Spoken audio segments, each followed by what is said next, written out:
This tutorial is about creative nonfiction, the purpose and craft of narrative writing.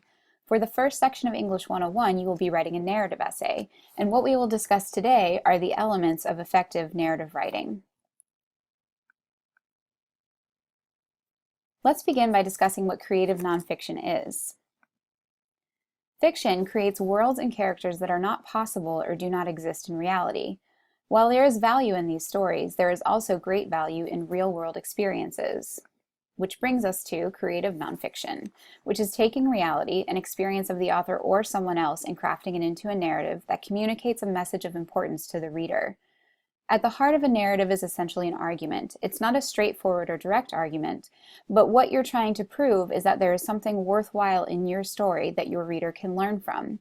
In Rick Bragg's All Over But the Shoutin' in the Norton Field Guide, he tells us a story that contains a clear message. He doesn't reveal what that message is until the end, but it is a message that most readers can learn from.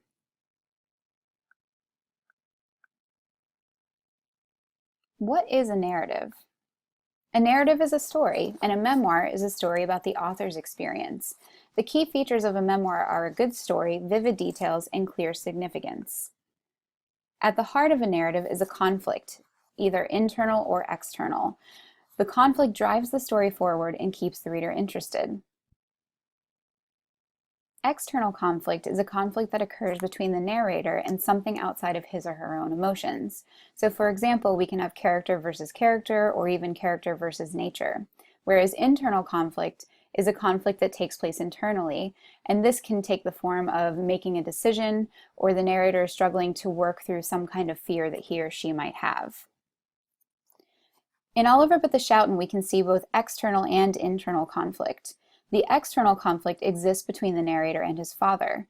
We know from the narrative that the narrator and his father do not have a good relationship, but we can see his father trying to repair that relationship during the visit. We also have internal conflict, which is the narrator's struggle to decide whether to reveal his anger to his father or to forgive his father, and we really see that struggle in the final paragraph of the memoir. It's all in the details. As a writer, it is your job to take even the smallest moments and bring those moments to life for the reader. You want to put the reader in the story with you. By being immersed in the story, the reader can understand why it was so important, and we can gain a lot more from it. We need to pay attention to elements such as setting. Where and when does the story take place? In the first paragraph of All Over But the Shoutin', we find out that the story is taking place in Jacksonville, Alabama, and the narrator states that it is a college and mill town. We also have characters. Who are the important people in the story? The most important character, other than the narrator, is his father, and the narrator describes his father in detail as, quote, a ghost of a man, his hair and beard long and going dirty gray, his face pale and cut with deep grooves. This description is really important for us as readers because it is through this description that we learn that his father is very sick. We also have the description of his father as a younger man, and so we can see why the narrator has conflict with his father and how his father used to be different. And of course, we also have the events. What are the most important moments of your experience? You need to help the reader see, smell, feel, taste, or hear what you experienced during that story. And we see Bragg trying to do this for us throughout the story. There's a lot of description, and he uses a lot of adjectives and vivid verbs to bring his story alive. There's one moment in the story when the narrator's father tries to shake his hand, and Bragg writes, he made a half-hearted try to shake my hand, but had a coughing fit again that lasted a minute. I stared at the tops of my sneakers, ashamed to look at his face.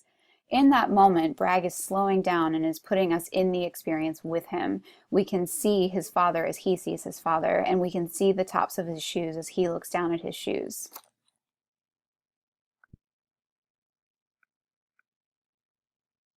While the details in the story are very important, the most important element of a great narrative essay is a message. And so we need to answer these questions. So what? Who cares? The significance of this experience needs to be clear to the reader. We know that we have different purposes of writing: to inform, to entertain, or to persuade. And while narrative writing does entertain, we get pulled in by the conflict, we get pulled in by the description, The writer is also trying to persuade us to learn something from the experience.